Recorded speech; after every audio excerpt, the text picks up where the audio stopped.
thank you for this therapy session. Thank you guys for having me. I had a lot of fun. And if you guys ever need anything, please let me know. Oh, yes. Oh, I'm so happy. I'm so happy.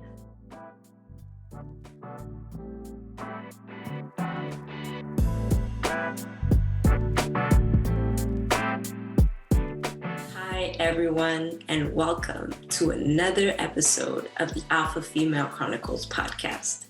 My name is Lindsay. I'm the host and creator of the podcast. I'm also the author of the Alpha Female Chronicles poetry collection. On today's episode, our guest is Joanne Edouard, who's a licensed mental health counselor based in Boston.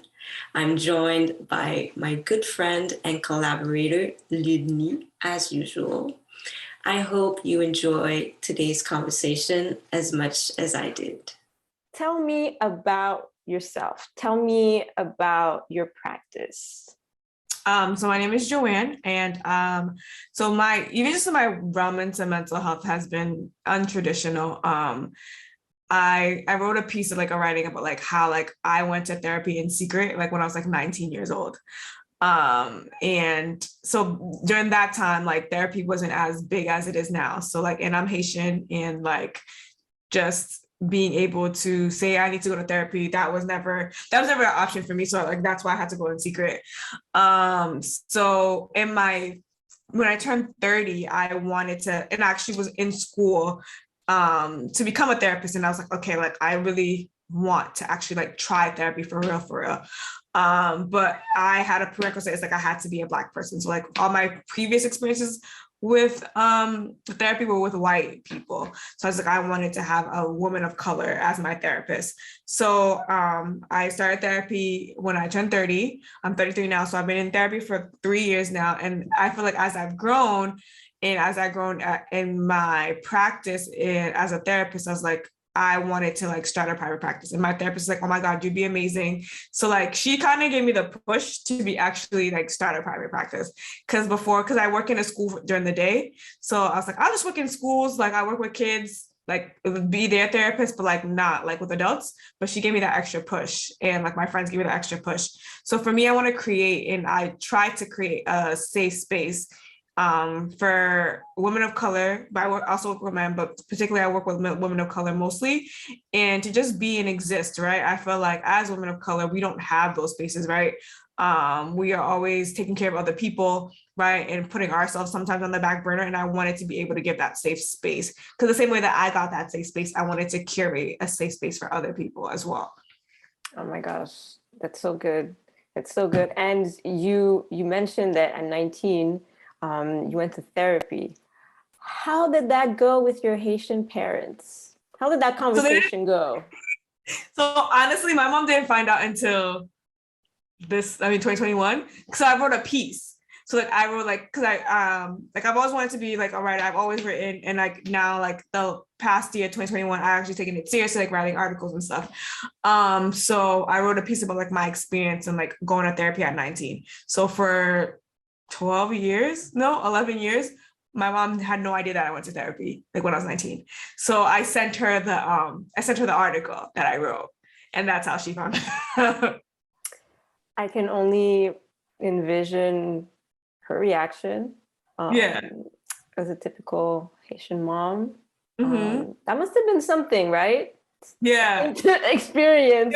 Because even though I'm very candid with my mom, that she knows I'm a therapist, and I also tell her that I go to therapy, and she's confused as to why I go to therapy since I'm a therapist, and she's why? I was no, I go to therapy too.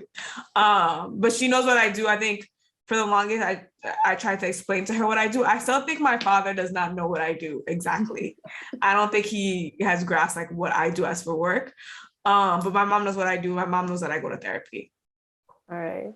And when you decided to actually become a therapist, what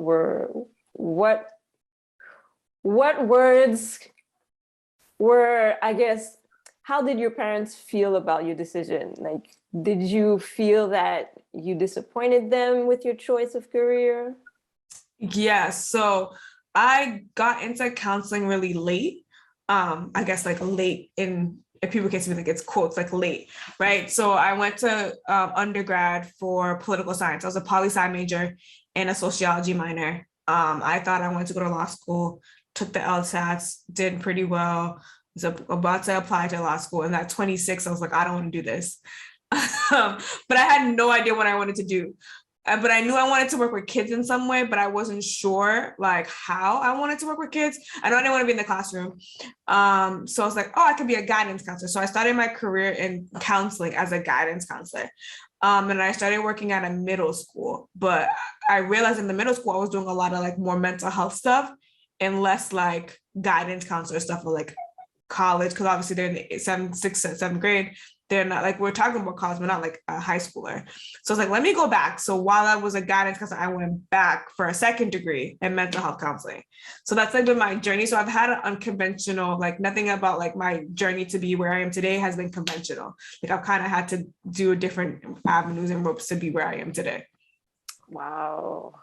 And what were some of the things that you learned about yourself when you first started working as a therapist, or even when you worked as a guidance counselor with the kids that you were seeing in the schools? I feel like this past year, starting a business and being a therapist for other people and like being consistent with my own therapy, I have learned so much about myself in the last 9-10 months that I haven't learned about myself in 30 something years. I think it's shown me to be even more empathetic than I am already. It's shown me to give myself grace, right? And to show other people grace. I'm very type A. I don't know if you're a firstborn kid or not. I'm a firstborn girl in a Haitian household. So I'm very type A. I'm very like routine, right?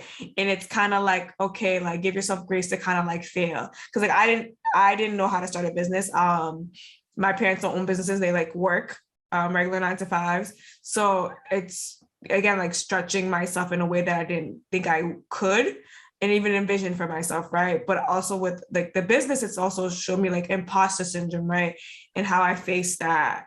Or like my own anxiety, right? Because I deal with anxiety and depression and how I face that as well. So I think just like the past, since May 2021 to like now, I feel like I've grown a lot. And I feel like even working with my clients daily, I see certain things about myself. I'm like, it makes me pause and think, right? And I also think I always say to my therapist and she's like, no, you're not, like, you don't have to worry about that. But I feel like I have to be an example for my clients. So if I'm telling somebody to be more vulnerable and be more open in their lives, I feel like I also have to put that into practice. So again, it's like also like pushing me to be the best version of myself, if that makes sense. Yeah, absolutely. And it's so interesting that the people you get to see in your line of work actually help you to enrich your own life and how you perceive maybe some of the triggers you have, or how you perceive yourself.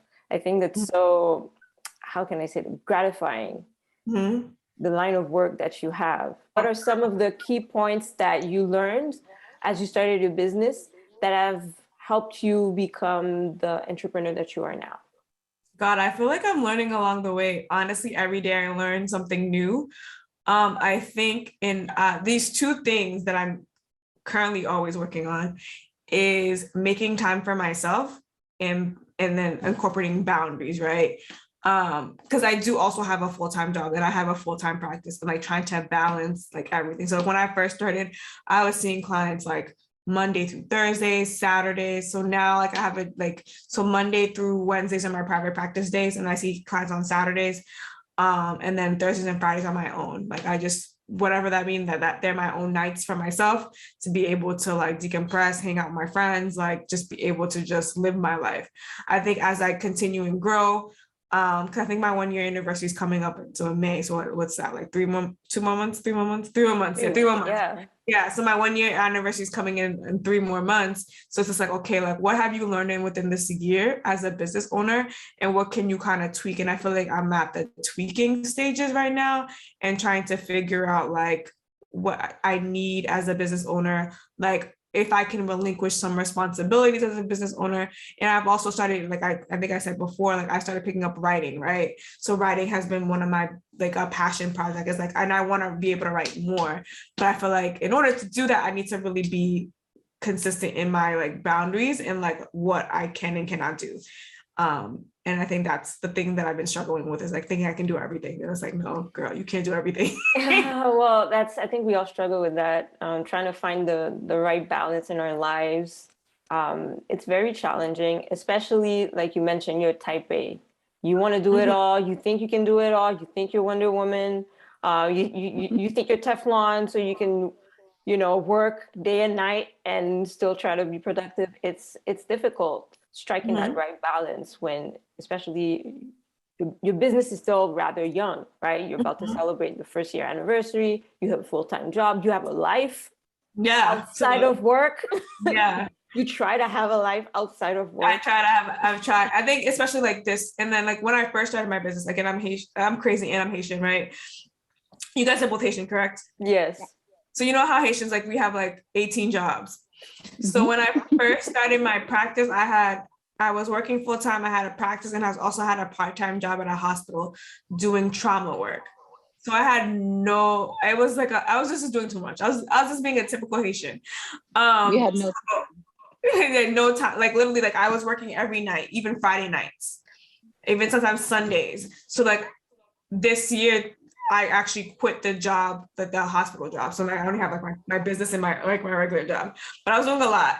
And I felt like I can't sustain this. I can't have a life. And if I'm telling people to take care of themselves and I'm preaching that to them and I'm telling them how, and because I always ask when I finish with clients like that, and it's such like, what are you going to do for your soul care? Like, what are you going to do for yourself? Right.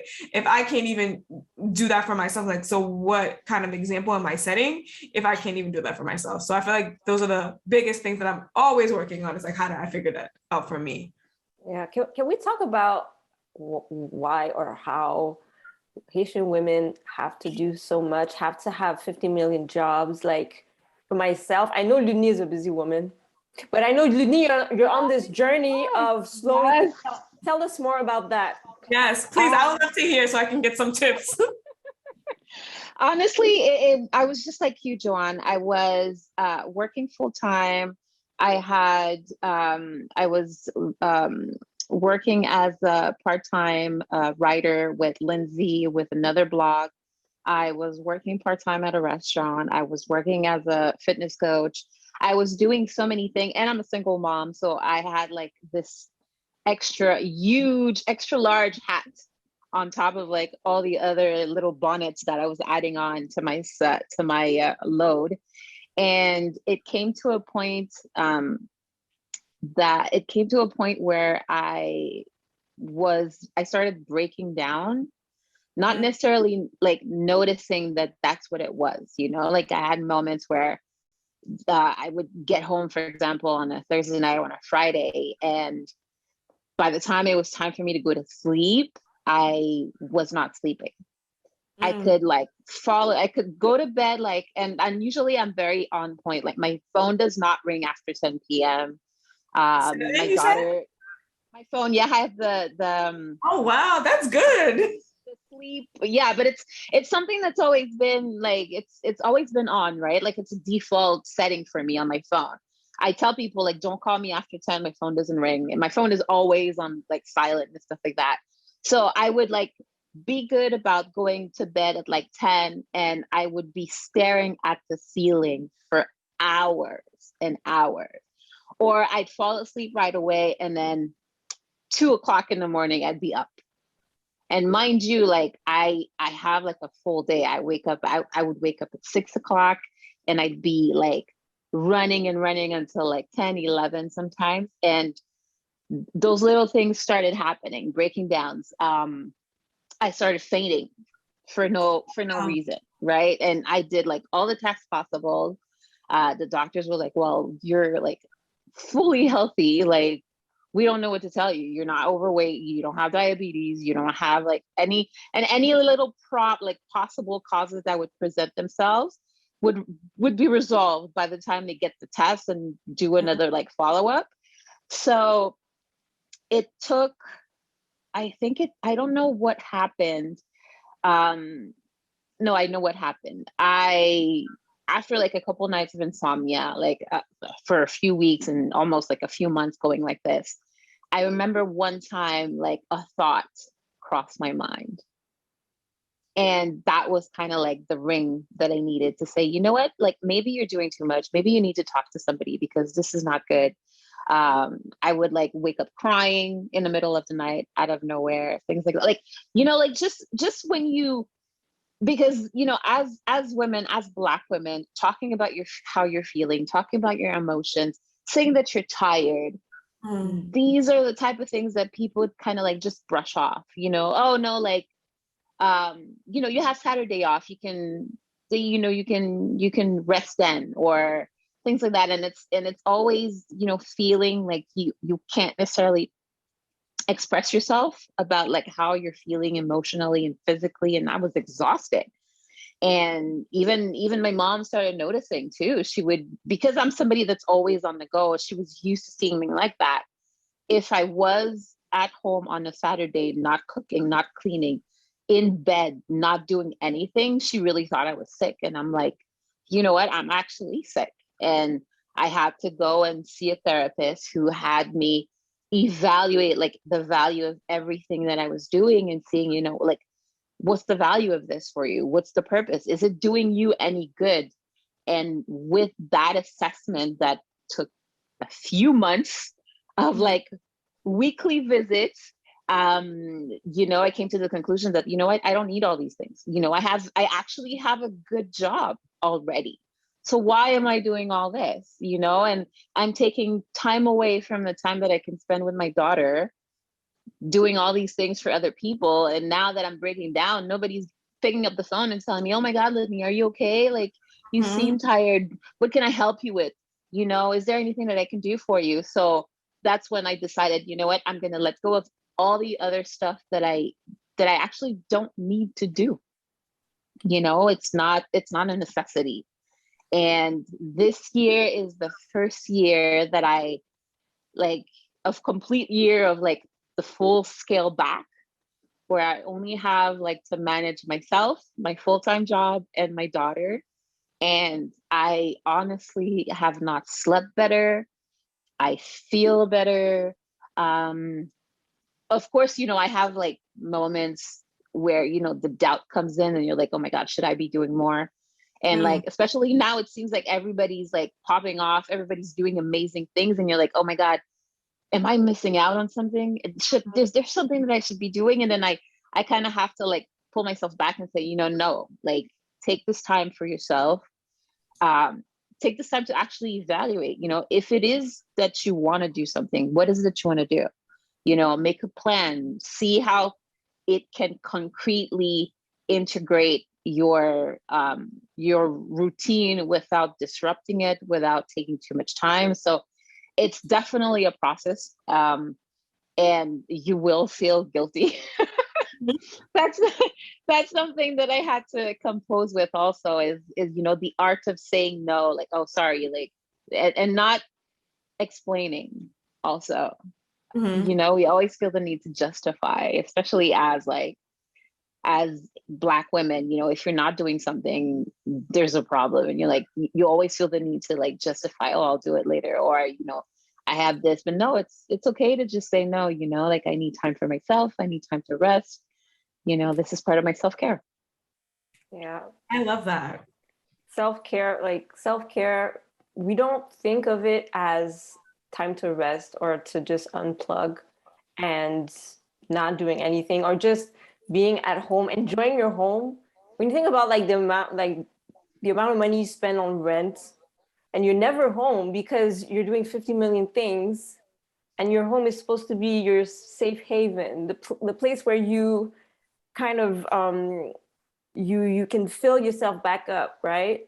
But how much time do we really spend in our homes? I know the pandemic kind of helped with that, with everything closed, but self-care can be so easy as just staying in, watching a movie instead of going out, or instead of working on a project. Dinny mentioned something about feeling guilty about not doing anything, missing out on working on projects. That's something that I struggle as well because a lot of my friends are, working on startups, and they're very successful in their different businesses and their projects. And sometimes it kind of gives me anxiety. Am I not doing enough? Am I fulfilled enough? Just like Dinny, I struggle a lot with juggling too many things. I am still juggling a lot less than before, I think. Not sure, maybe. But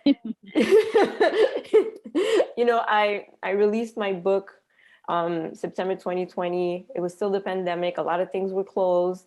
I was planning on doing a launch, and it kept getting pushed back, or whatever. We had picked a date to do the launch. The Prime Minister in Quebec would shut businesses down or venues down. And then at some point, I lost my job. So all these things, and I kept feeling kind of guilty, or I kind of felt, I don't want to say ashamed, but I kind of felt guilty for not doing more, and sometimes you find yourself, especially in the context of the pandemic, you don't have the capacity or the mental capacity to do more. And that's what I struggle with, trying to show myself more grace, like you mentioned, Joanne. Showing yourself more grace. That's not a default for Haitian women. Have you have you had the chance of having patients that are Haitian women? Yes. And it's interesting because I'm like, oh, like this, someone said that dinner, I'm like, oh, that was me a few years ago, right? And it's my therapist is not Haitian, but like some of my clients will talk to me in Creole, like, or like say nuances in Creole, and I was like, and I'll smile in my heart, like, oh, I've given them the space to be able to do that, right? Like, how cool would it be, like, if I had like telling them a story, like explain to my therapist, because my therapist is Afro-Latina, but explain to my therapist about like how my Haitian mom is, and then insert like a Haitian phrase and her understanding. And I've been able to do that for my clients. So like, I'm just like, oh, that like makes my heart smile. Oh, that's so dope. That's so dope to be able to connect with your patients on that level. And to give them that safe space. Yeah. And even as a patient, like my therapist was Haitian as well. And I think just the when you have to kind of explain the psychology of like your upbringing, right, in a Haitian family, and like the not necessarily the toll, but like the expectations that your parents will have on you, the expectations that you have for yourself, and like explaining that to her and knowing that on some level she most likely may have experienced the same, right? So she would definitely get it. And like little things here and there that I would say, and I could see the recognition in her face, and she would just let me talk and then give me her like assessment, or bring me back towards like self-realization afterwards. But like just that spark of recognition in her eyes for like something in particular that I said that I know that she could relate to, was like, okay, like I know it's not just me, it's like other people kind of feel this, or other people are able to recognize what I'm saying. And that's amazing as a patient. Mm-hmm. Yeah, like I love seeing that.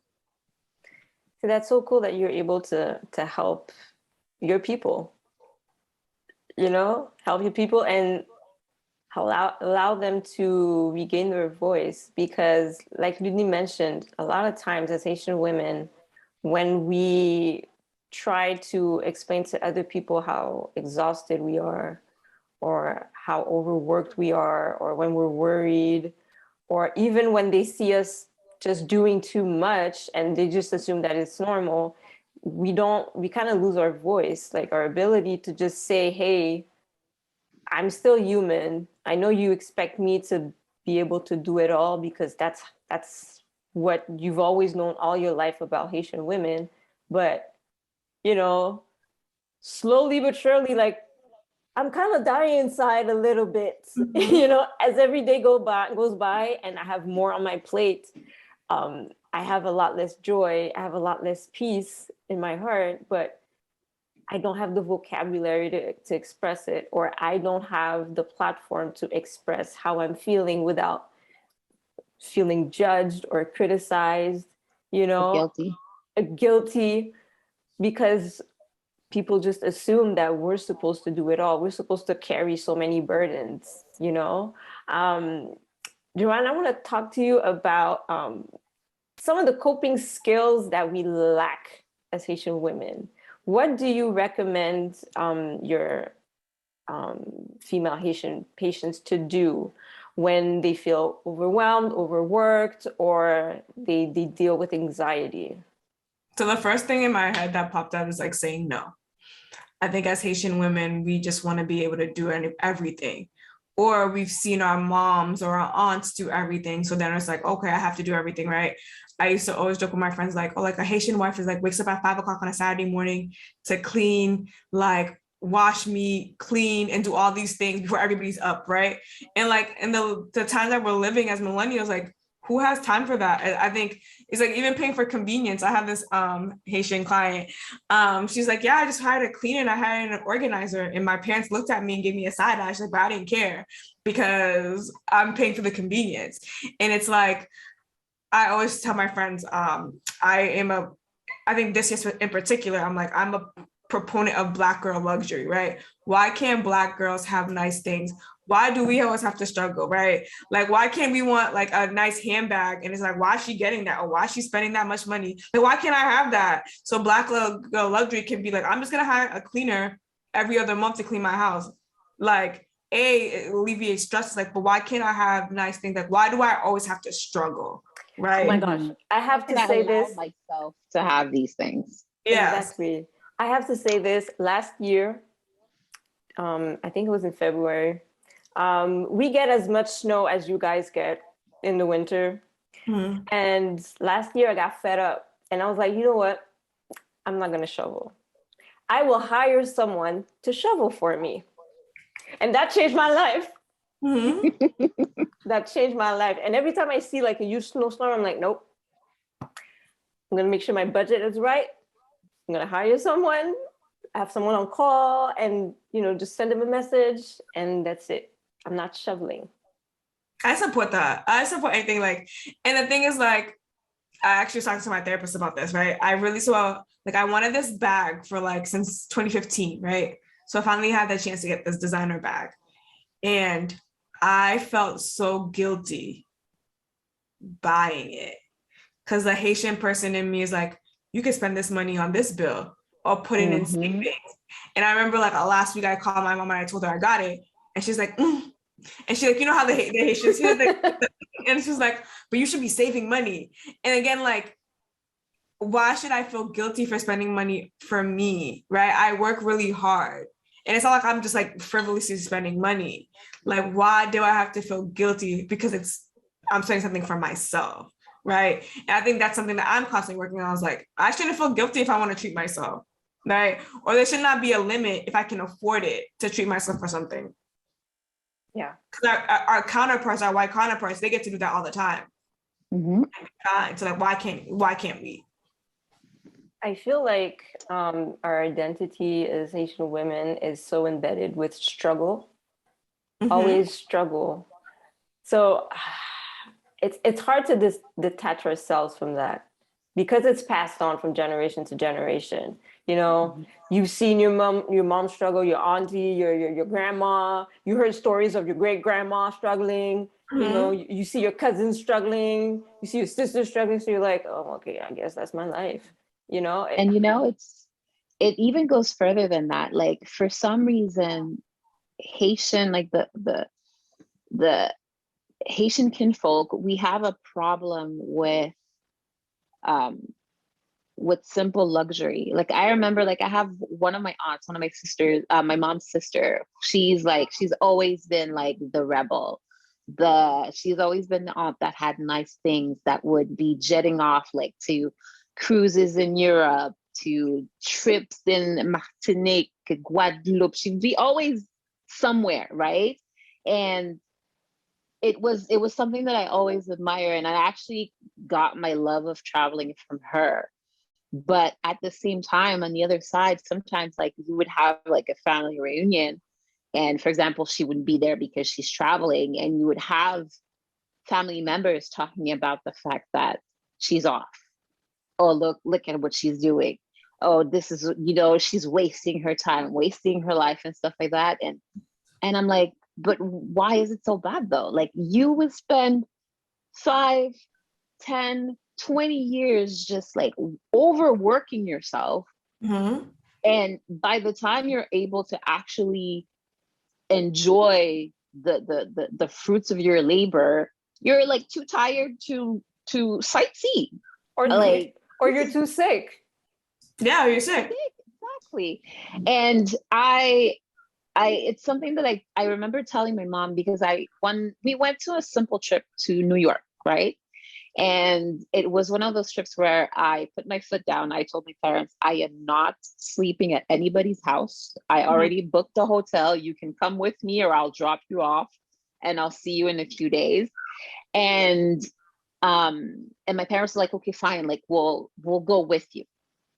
So one day my mom was like, oh, I want to go there. And I'm like, no, sorry. I already have plans. I'm going to the city. And I think we were the hotel was in Spring Valley. So it's like about 25, 30 minutes from the city. And I'm like, I'm going to the city and I'm spending the day there shopping, just walking around and stuff like that. And my mom was like, oh, I've never been to the city. And I'm like, how? Like you've had family here since the 80s and you've never been to the city? And she's like, no. And I'm like, okay. I'm like, so if you want to go, let's go. So we ended up going, and mind you, we took one of those like the trolley cars that goes like up and down Manhattan. You can go up and down.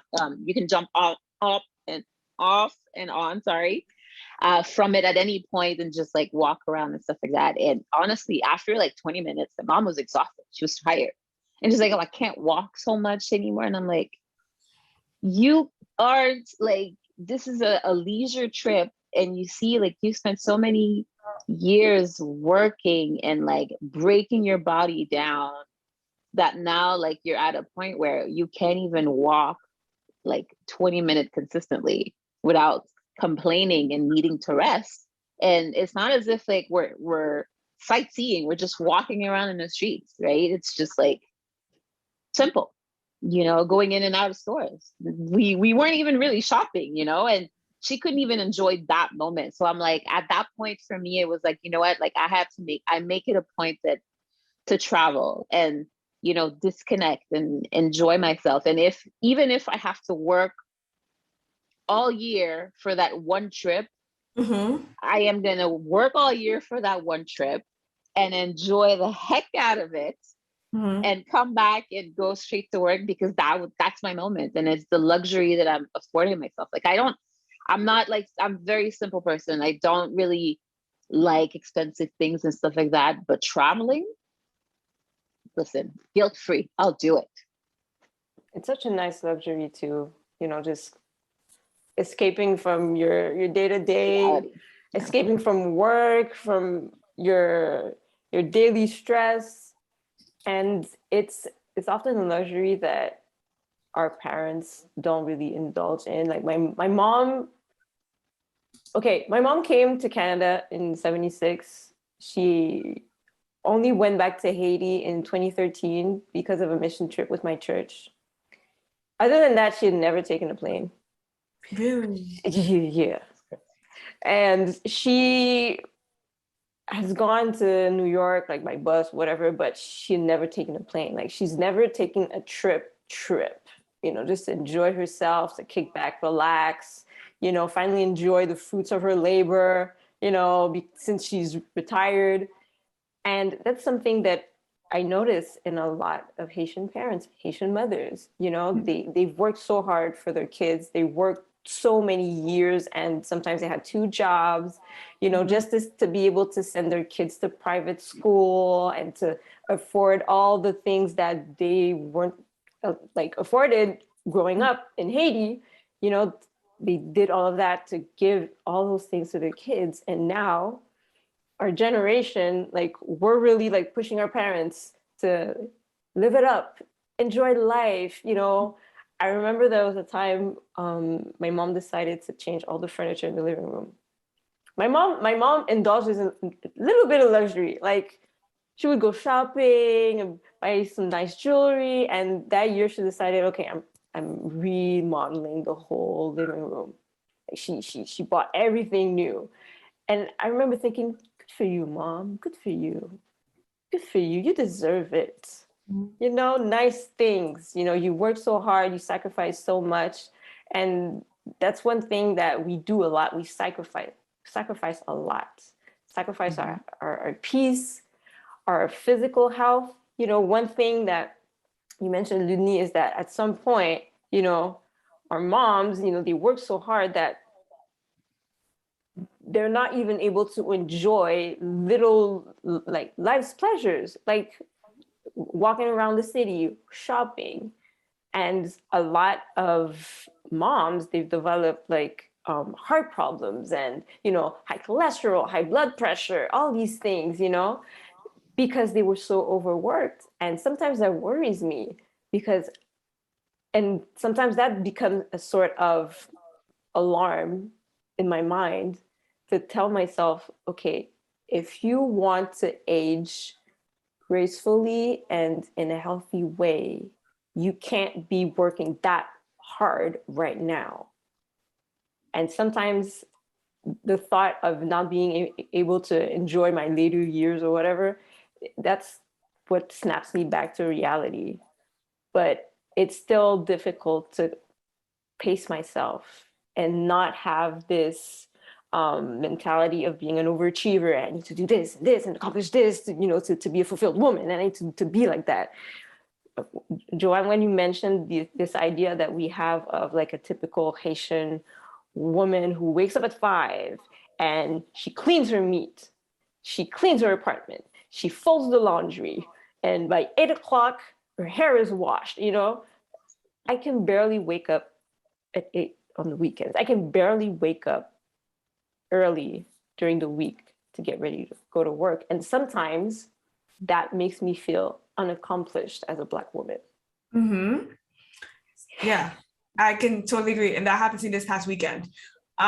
So I usually see clients on Saturdays, but this Saturday I didn't have any clients. So in Massachusetts, there's a big snowstorm, right? We were supposed to get like 2 feet of snow. So I had gone out the night before for a friend's birthday. So usually on Saturdays I wake up at 6 a.m. because I have clients at 8. So I kind of try to like give myself like time. So I didn't wake up until 8:30 and I woke up scared. I'm like, oh my God, did I miss a client? What am I doing? It was only 8:30. It wasn't even late. It was 8:30. But I was like, I was going crazy. And then to even add on to that, I was like, let me take that time to write, or I'm gonna read a book on Saturday, like read a book or write. I literally lounge and watch Netflix and I felt so unaccomplished. I felt like you're wasting your time. Like you should be like, at least like, I was like, you could at least write an article, right? Like I had an article that I had already been writing. I was like, you can just finish that up, right? It'll take you 20, 30 minutes.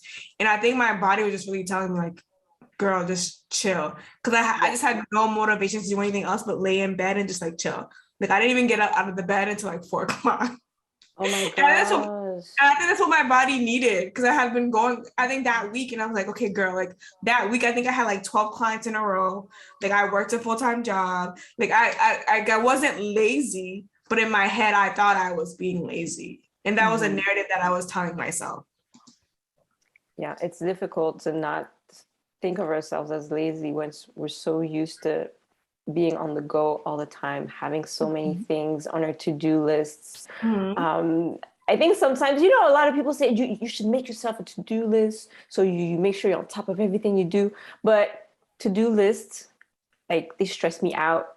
Like I do them every day, but they stress me out. My problem is I put too many things on my to-do list for the day.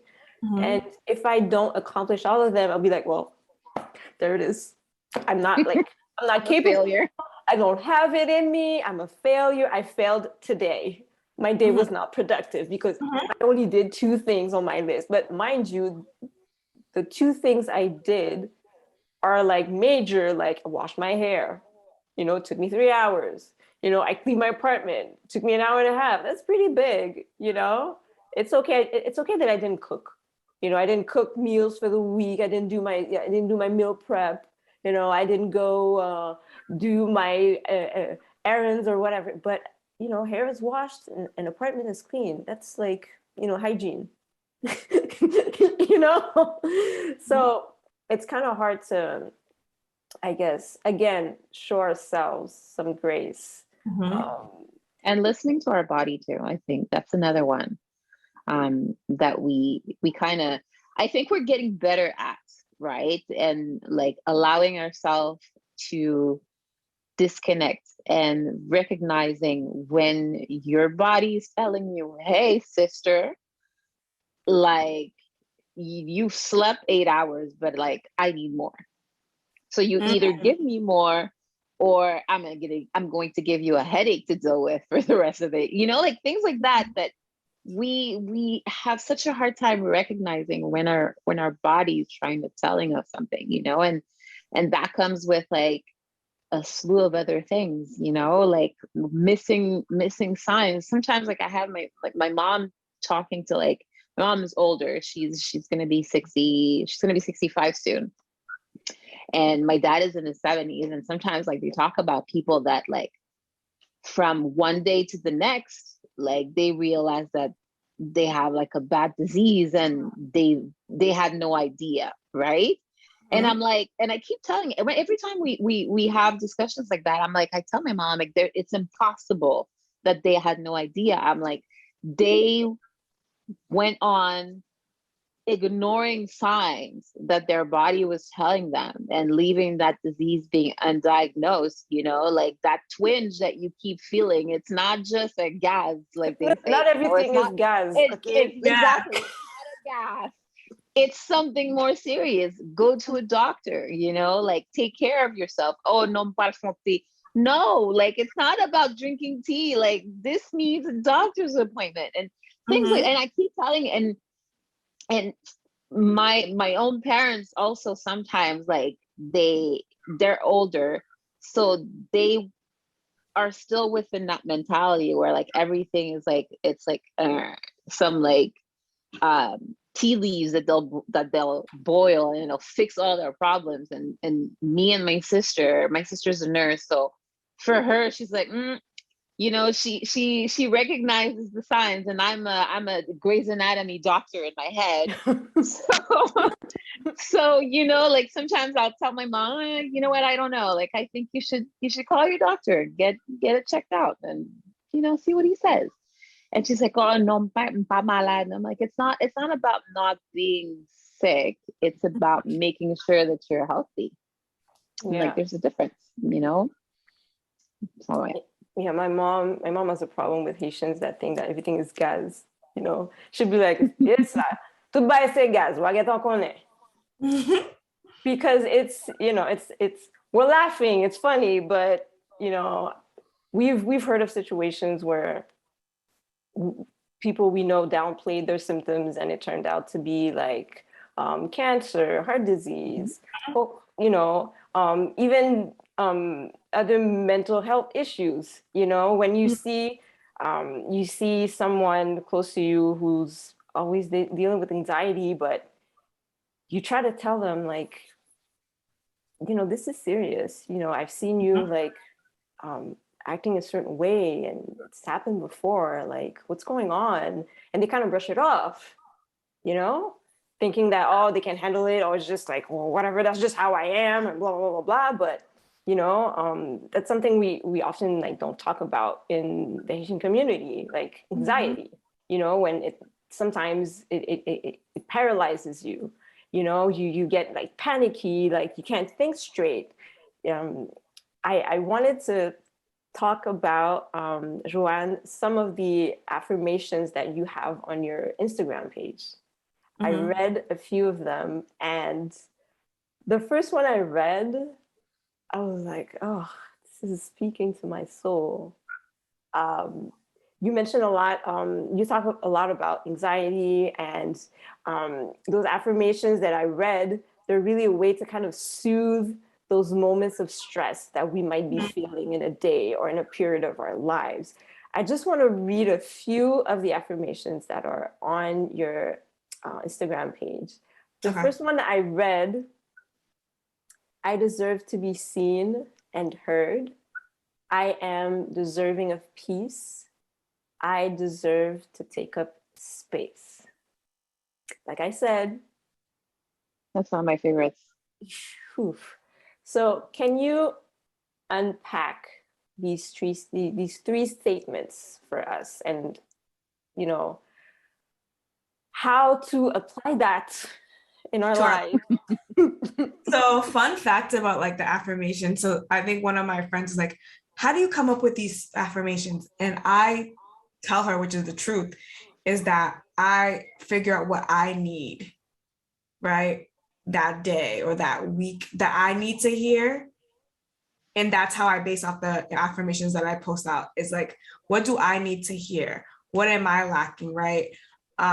So for that, it's like I am deserving of being seen and heard. I think before you came in, I was telling Lindsay that I am an eldest. I'm the first girl. There's two of us. I'm the first girl. And me and my sister have a 7-year age difference. So for a lot of my life, my parents worked a lot. I never felt heard and seen, right? Especially like when as Haitian kids, like you can't really express your feelings, right? So as a child, I was very emotional. I was like they would call it crybaby, but I just expressed my emotions like through like crying, right? So I remember being told that I was weak for a very long time. So then for me, as I grew up, I just never showed emotion at all. So people would think like I'm kind of like cold.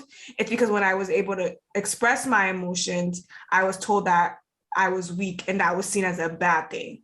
Right. And even to this day, I'm still working on those things. So I never felt seen and heard. Like, it was never like, you're crying. Why are you crying? Like, what's going on with you? Right. Like, I've never had those conversations with my parents, like as a kid and even as an adult. Right. It's like, oh, why are you crying? Like, you know what I mean? So for me, it's like, I never felt seen. Right. And I never felt like I can take up space. Right. Because I was also like a very shy kid growing up. Right. And I just like, was always in the background, right? And even today, like because I'm a therapist, I always say like I kind of have to like get out of the shell of being shy, right? And because I have the platform that I have of like showing affirmations and talking to people, right? I can't be shy, but like my default is to be shy. My default is to be in the background. Like even if you see on my page, like there's not a lot of pictures of me, like there's not a lot of like, my default is to do that because like I've never really felt seen. So I was like, I just want to keep that, right? So when I do those affirmations, like, what do I need to hear from myself, right? To be able to like, if I'm having a bad day, if I'm feeling like I'm not good enough or I'm feeling imposter syndrome, what do I need to hear? And I'm like, hopefully like it touches other people. But like, that's the basis of like how I come up with affirmations. I hope I answered your question. Oh my gosh, yes. And Yes. can I It's say, crazy. it's crazy. Can I just say, Joanne, that as you share that testimony, I felt seen because I felt the same way growing up. I was Oh my a God, me crybaby as too. well because that was the only way I could express myself by crying. And I've learned as an adult that I'm an empath. So I feel things on a different level. And I learned that it's a good thing, not a bad thing. I used to feel just like you. I felt soft. I felt weak. I felt like a burden for trying to express my emotions. I never had a safe space to express my emotions when I was a child. I'm the baby of the family, and I was also always very independent, and having other people, like, I was overprotected. And I always felt watched, and every move that I made, like kind of like nitpicked and all of that, and I would lash out. I was always like standing up for myself and, just kind of rubbing people the wrong way in my family. And I felt like a burden. I felt like my emotions were a burden. I felt like my emotions were not important. So I kind of grew a shell, and I told myself that I had to learn to toughen up and not show emotion because emotions were bad. And to this day, I still struggle with emotions and showing emotions, because to me, emotions bad, emotions burden, emotions people don't want to be with you, and I've gotten better at that. But feeling seen and heard is something that I started to experience for the past few years, and it's such unfamiliar territory. And I never had those words. I never had the vocabulary that we have now to express how I felt growing up, like feeling unseen, feeling that I deserve to take up space. So that's why, and I want to thank you for that, for those affirmations. Do you want to add anything to that? No, again, like you said, like you gave your testimony, and there were like a lot of parts that resonated with me, because you guys were saying that you were kind of like repressed for showing emotions. And on my end, I don't know if something similar happened at some point in my childhood, but I've always been closed off. Always. I wouldn't necessarily be the kid that would cry all the time. I was an only child for 9 years. Me and my sister, we have a 9-year difference, and we are like completely different kids, right? So I always felt like I had to be composed. I had to be responsible. I had to be independent. I had to be helping out. And those are like the hats. I think ever since I was young, I was putting those responsibilities on myself that, nobody gave me, but it was kind of like implied, basically. And I remember, funny enough, I think it was like, I was maybe like 12 or 13, and I don't know what I was going through, but I remember I wrote a letter to my mother saying that I felt neglected, and I felt like she did not love me because, she barely talks to me. And like, I opened my heart and let everything out. And my mom was so offended that like after that, like we never talked about it. But I think from that moment on, it kind of like played a part in how I became. So even now, like I'm a very, very emotionally private person. Like I hate losing control of my emotions in public, because I feel like, like I don't want people to see. I feel like, I should be able to like contain myself and things like that. Like if I get mad, I'm really, really, really good with words. One of my uncles, he used to say, you can spin a tale for anybody and nobody will be none the wiser. Nobody will realize that you have a problem, because you're quick to like you talking yourself out of anything. And that became my default. I've always been the reasonable one in any, discussion, any lover's spat, anything, I'm talking it out. But like inside, like my heart is breaking. Like I feel like, not necessarily slapping the person, but like kind of raging against them. But like the facade is up. And then that's something that I'll do in the privacy of my bathroom, or like in the privacy of my room, cry my heart out and stuff like that. And then when I come out, like everything is fine. So it kind of reached me what you said about the fact that you had to kind of like suppress and become cold. And it's funny because recently, like I've been doing better about like talking about how I feel and expressing myself and things like that. And I was having a discussion with this guy that I had dated, and things didn't quite work out. And we had something that happened in between us, and he expected me to lash out. And he told me that he kept waiting for the other shoe to drop. And I'm like, what do you mean? And he's like, he's like, I was expecting you to kind of like, slap me or like slash my tires or something. Dang. Because he's like, he's like, I know you're not a cold person. I know you can be affectionate and all that stuff, but you're so closed off. And he's like, I didn't know if what I did bothered you. Like, I knew because you told me, but I couldn't feel it. And I was like, wow. And having him tell me that kind of like changed my whole, not necessarily changed my whole mindset, but it made me realize how much I've been, contained, and that it's not necessarily a good thing for me, especially, because sometimes talking it out is not enough. Maybe, sometimes you need to see the person you're with is supposed to be able to see you cry sometimes. They have to be able to tell when you're upset, when you're happy, things like that. And I realized that I was never giving him the full range of my emotional self. So it was quite the realization. There's so many layers to this. Thank you, Joanne. Are you ladies ready for another affirmation? Yeah. So another one of your posts says, don't stay in an unsatisfying relationship because you think it's the best you can get. That was to me too. That was to me too. Well, that was for like my past me. I think for me, I wish I had known that like years ago, right? And staying in relationships that do not serve you.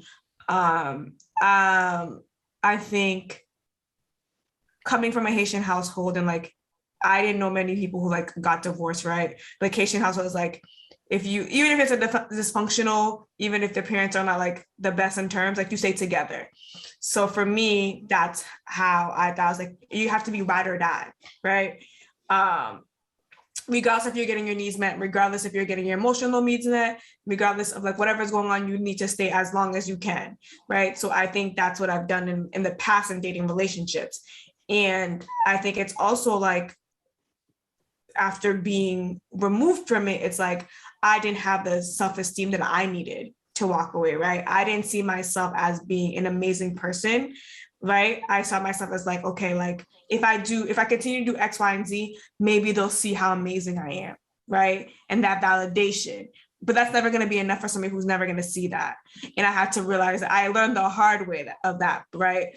But it was, again, like, you should not stay with someone or be in a relationship or be in a friendship where you're not being served. And it's like people are taking you for granted, right? Like you can't will somebody into loving you. You can't will somebody into seeing you for who you are, right? And I think a lot of times as women, we do that. We're trying to like convince. I can't convince you to like that I'm great.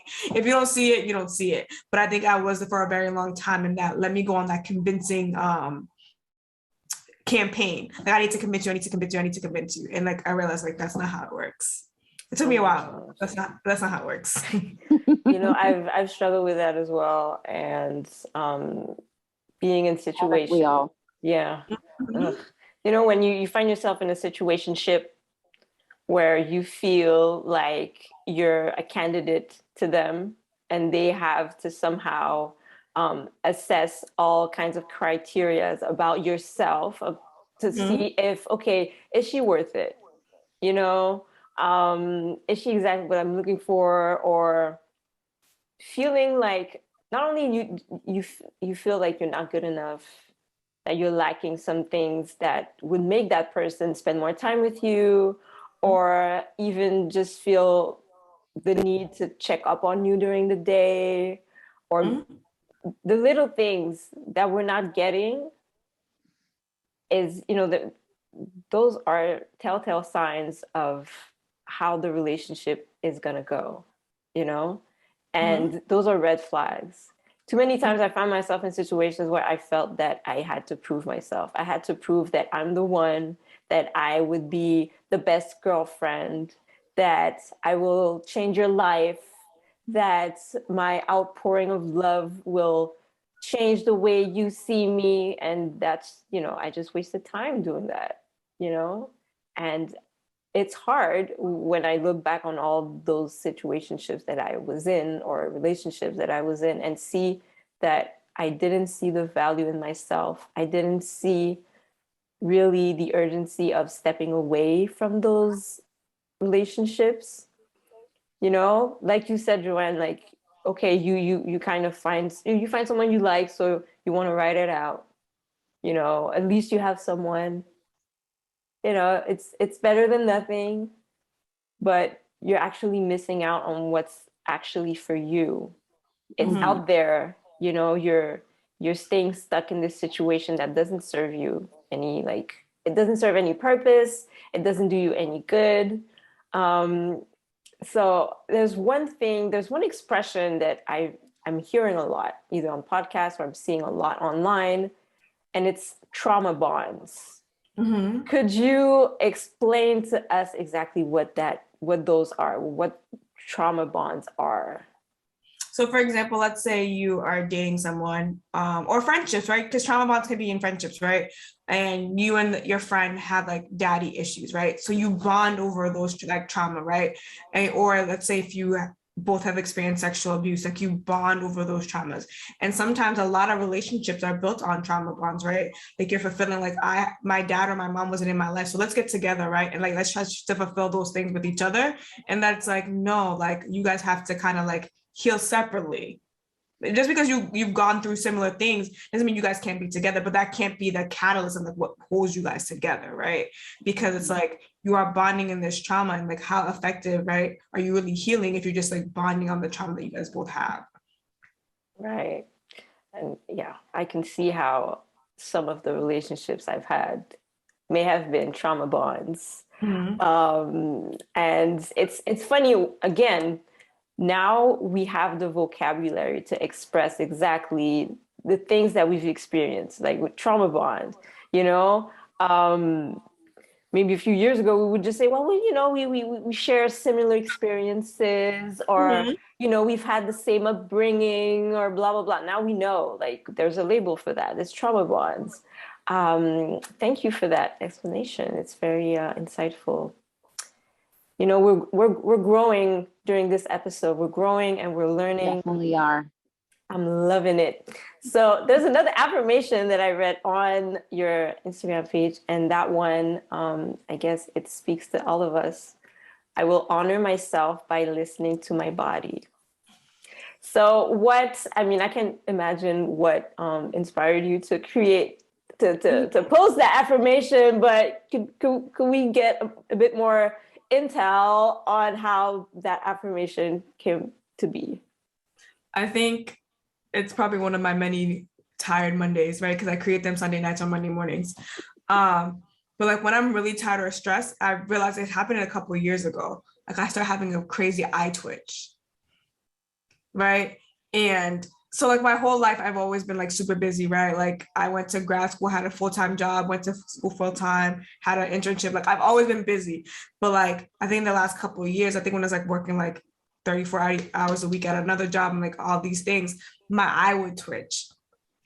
Or like I would just be so irritable, and like I wasn't on the verge of fainting, but I could if you gave me enough time, right? So it's like what your body's trying to tell you something, girl, right? It's like you don't have energy, like you can't hold conversations, right? So like what is your body trying to tell you? Like what do you need? And I think Lily, you had said like maybe your body needs more than 8 hours of sleep, or maybe your body needs the 7 to 8 hours of sleep, and then we need to stay in bed for another 2-3 hours because we're like literally physically exhausted. I think sometimes depending on your line of work, people, they like assume like if you don't work with your body, like you're not constantly You're not moving, working. you're not working, and you're not, why are you tired? Like if you like somebody's like, oh, you sit at a desk, or like you're a therapist, so all you do is talk to people, right? So whatever you do is a transference of energy, right? So like as a therapist, like I'm transferring energy with everybody, right? Like if you're transferring your energy to me, I'm transferring my energy to you. Like even right now, like, right, we're transferring our energy, right? We're feeding off of each other. So like if let's say if one of us were off like vibe wise, right, it could mess up the flow of the conversation because we're like, so like when you transfer energy, like you're also depleting yourself, right? So like, even though you might like your physical body might not like if you were like a nurse and like you're moving patients, all that stuff, right? But like your emotional body is like tired, right? And that can also like translate to your physical body being tired. I think maybe that's a Haitian thing. Is like if you're not like physically moving things, you're not working. So why are you tired? Like I'll tell my parents like, oh, I went to work. Like, why are you tired? I'm like, I don't even. I don't know how to answer that. I just gotta let that go. Like, and I also knew one time when my body was really tired, like I had been in grad school and I worked a full school year, and it was like the last day of school, like the first day of summer vacation. I stayed in bed for 2-3 days after, and it was like my body saying like, we're finally. I didn't know I was that tired because I had been pushing through for a whole 10 months until I was actually on vacation. I just couldn't get out of bed. It's like, oh wow, you're really tired. Oh my God. Let me share a little story. I work in e-commerce in marketing for this cosmetics company, and December was super busy because of the holidays, and prior to that we had the whole like Black Friday season, blah blah blah. I was overworked because at the time I didn't have a director. My director had like quit 2 months after I joined the company, so I had a lot more work on my plate. The last week before the holidays, I was doing a lot of overtime because I was trying to get a lot of work done before the holidays, so I wouldn't have to work during the holidays. And I had 2 weeks off planned, so I was really looking forward to my time off. So I was, putting in the work. Every night, staying up like really late, just getting things done as much as I could. And my last day, I remember logging off my computer. I was working from home, logging off my computer. It was like 2:00, something. It was December 24th. The next day, I got my period a week early. And I got a really bad cold.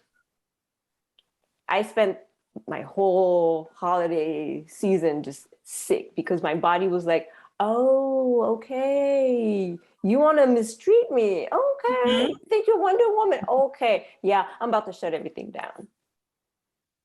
So it's difficult for me to honor myself by listening to my body. And another thing I will add, I was diagnosed with lupus when I was 20. And one of my major symptoms is fatigue and joint pain. And it's been like 16 years since my diagnosis, and I still struggle with listening to my body because, I'm an alpha female, I'm an A-type, I'm a go-getter, I'm an overachiever, and these things don't mix well when you have a chronic illness, and my body requires me constantly to listen to it and to be in tune with all the motions in my day and the emotions. And I struggle a lot with that. And also being an empath, because I feel things on like exponential levels. Right. And I remember you saying like a few minutes ago, like talking about transfer of energy, like when you're in the presence of someone or when you're doing your work, you transfer your energy. I often feel depleted, mentally or emotionally within my workday, depending on what's required of me. When I get bombarded with like emails and Slack messages and meetings, I have a hard time recharging. Like what could you recommend for me to do to help me recharge?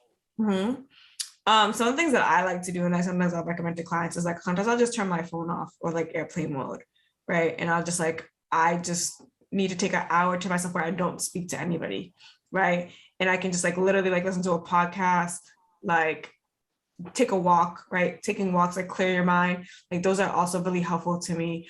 Also just if you need to like watch a Netflix show, watch a Netflix show. Like I journal sometimes, like shower, like just again, like taking care of yourself.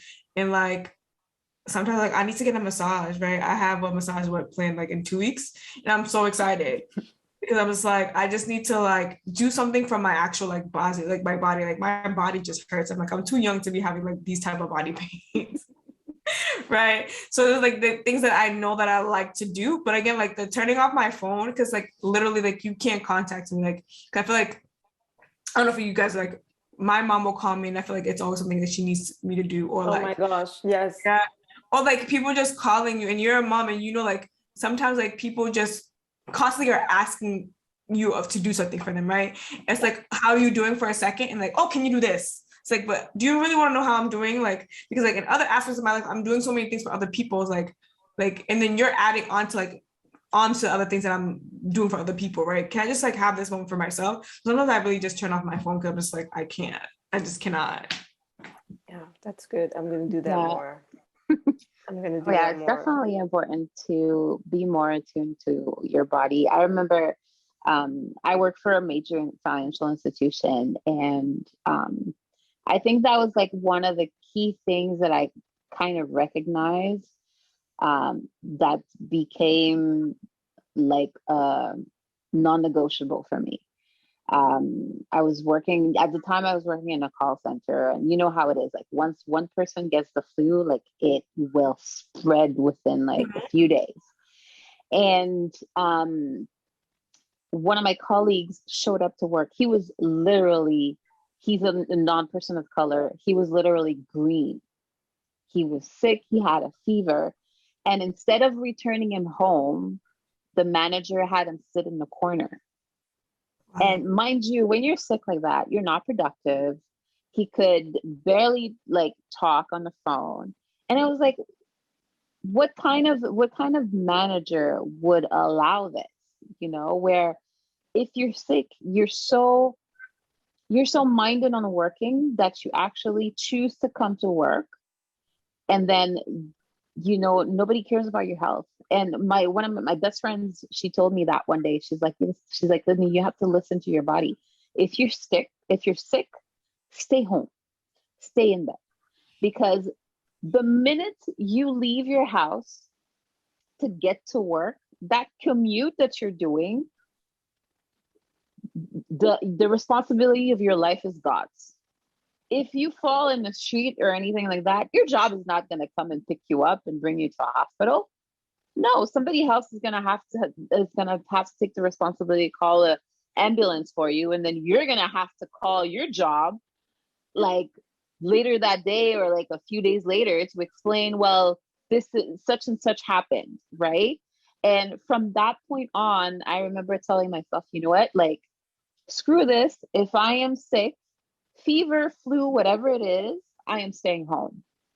And that year, like, it completely changed how I approached like asking for the time off, you know, taking that time for myself. I'm sick. Listen, I can't come to work. I have a fever. I am not going on taking the bus to show up to work for you to like have me sit in the corner because you want to match your numbers. Sorry, no. If something happens to me, you're not the person who's going to be calling my mother saying, oh, like something happened to her, you know, and listening to yourself, you know, if you feel depleted, like Joanne said, you know, taking the time off. Like sometimes I work from home and I live with my parents.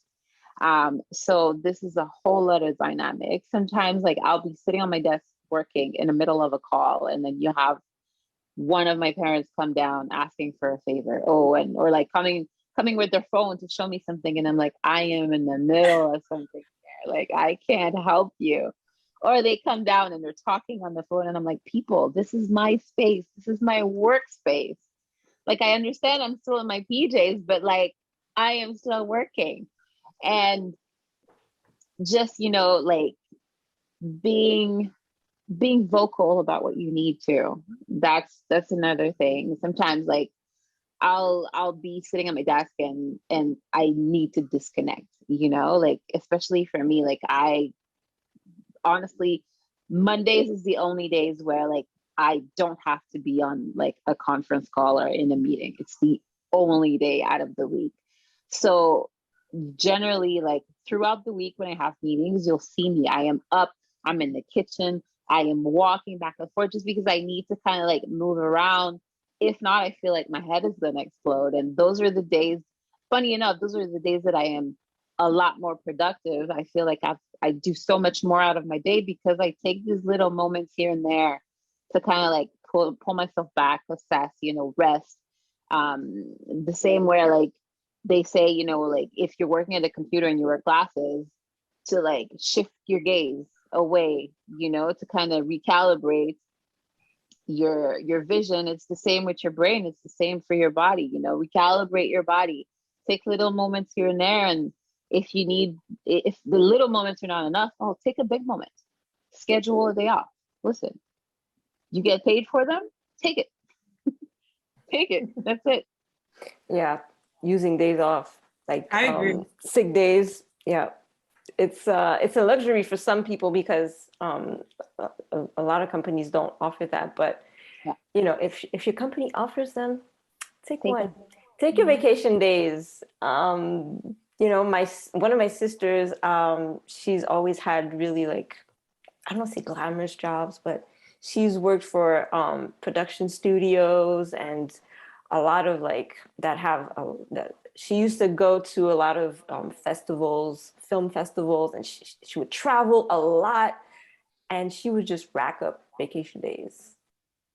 Every year she would just rack them up, and we wouldn't really see her for like family gatherings because she would have to work. It was always the same thing. And I would always feel bad because I'm like, you have so many vacation days. Like, what are you doing? Like, just take them, And when she would take her vacation days, like her bosses would like hit her up like with messages and she would have to answer emails. And I'm like, that's not quality, like vacation Time off. That's not quality time off. And then whenever she would, get back to work, she would feel just as exhausted as she was before taking the time off. So I think it's really important that we really, like, of course, listen to our bodies, but to take like actual steps or actions to really listen to our bodies and take that time to disconnect from everything around us that causes us stress or that makes us overworked. And setting that boundary too, like with your employers, that's another one. Like my colleagues, sometimes they'll be working at like 9, 8, like 8, 10 o'clock in the evening. And I'm like, no, people, my schedule is from 8 to 4. If you need me within those times, you can call me. If not, don't bother me. Like, that's it. If it's an emergency, call somebody else. Like, it can keep, business. Anyways, I work for a bank. So it's like after 5, nobody's working. Like, nothing's happening, like corporate wise in the corporate offices, like nobody's working after 5. So there's no reason for you to still be logged in or sending me emails after that time. Like, no. And the same, like when I take days off, sometimes like my boss will call me and I'm like, do I answer? Do I not answer? And I'm like, I have to assess. Sometimes I'll go to the voicemail, wait a little bit, and then call her. And I'm like, oh yeah, sorry.